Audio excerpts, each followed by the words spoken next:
On the Rural Radio Network, Chad Moyer with you. Let's get an update from the National Biodiesel Board, and Alan Weber is a consultant with the Biodiesel Board to give us some of the things that you've been visiting about here recently. National Biodiesel Board certainly is paying attention to what's going on in animal agriculture, right? Yes, definitely so. And the biodiesel industry is having a good year, maybe not quite as good as last year in terms of production, but still significant, and it continues to be a significant contributor to the U.S. economy. You know, one of the things, though, that I like to emphasize is it's not just in the things that we think about, like supporting a lot of jobs in rural areas and urban areas. It's not just about energy security. It's also about positively impacting animal agriculture as well. And that's really one of the strengths, I believe, of our industry, is that biodiesel, when it's produced from a very diverse set of feedstocks. Soybean oil, of course, is the predominant feedstock, more than 50% of the market share. But animal fats are really important, and that obviously has an impact positively on livestock producers as well. Yeah. So tell us a little bit about that diversity of feedstocks. What does that offer the livestock industry? Well, so when we think about inedible tallow or choice white grease, which are two products which are marketed obviously in animal agriculture, historically a lot of that's been exported to other countries. Those export markets have been decreasing.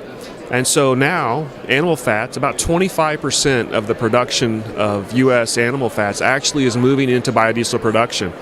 And when we increase the demand for that particular product, like choice white grease or poultry fat, we've actually helped to increase what we would term drop value. So if you're going to take a steer to market and you're at the livestock barn, you're probably putting about $16 more in your back pocket because of the increased value of inedible tallow. Very good. And so, like you said, definitely an impact to the bottom line. But you're using all of that feedstock, aren't you, to put out a good biodiesel product, but give a good product to the livestock producer then, right? Yeah, definitely so, and it's a high quality product, whether it's coming from choice white grease or whether it's coming from soybean oil, and it's not just on the revenue side as well. When we talk about impacts on agriculture and impacts on the livestock producer, it's also on the cost side. This is something your listeners will understand easily. The fact that whenever you increase the demand for soybean oil, you're increasing the demand for soybeans, and if we crush more beans, we have more meal. And that increased supply of meal actually helps to keep the cost of meal down as well. So we've really impacted livestock producers in two ways. We've lowered the cost of their protein for their feed rations, and we've helped to increase the drop value or the revenue side as well. Yeah, you bring up the value of soybean meal. Boy, we've watched that go up and down here a lot recently. What are kind of your thoughts on that? What sort of impact has that had on the biodiesel industry?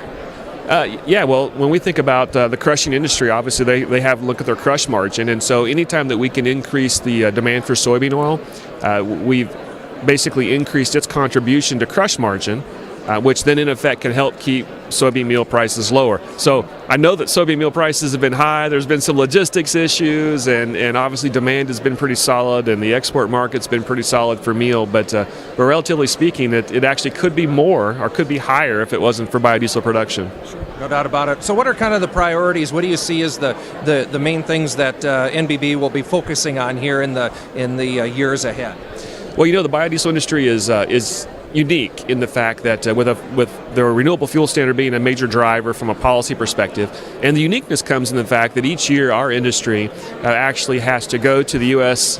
EPA administrator, and we have to make our case economically as to why that she should increase the amount of biodiesel which is being required under the RFS. And so that'll be a priority for us, is to economically make that case as to why more biodiesel production is good for the U.S. economy.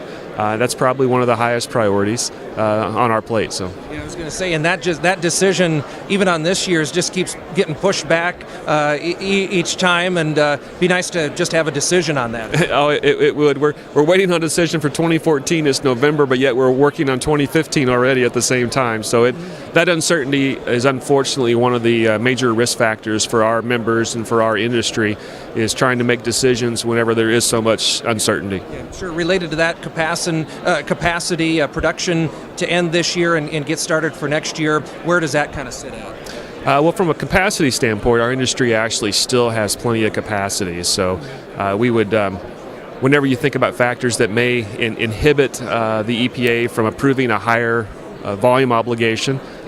Capacity is not one of them, and obviously with the large soybean oil crop this year, feedstocks are not going to be a limitation either. So. Well, very good. Well, thanks for the update. Appreciate it very much. Yeah, thank you. All right, we've been visiting with Alan Weber, consultant with the National Biodiesel Board, getting an update on their priorities and some of the items they'll be working on moving forward. On the Rural Radio Network, I'm Chad Moyer reporting.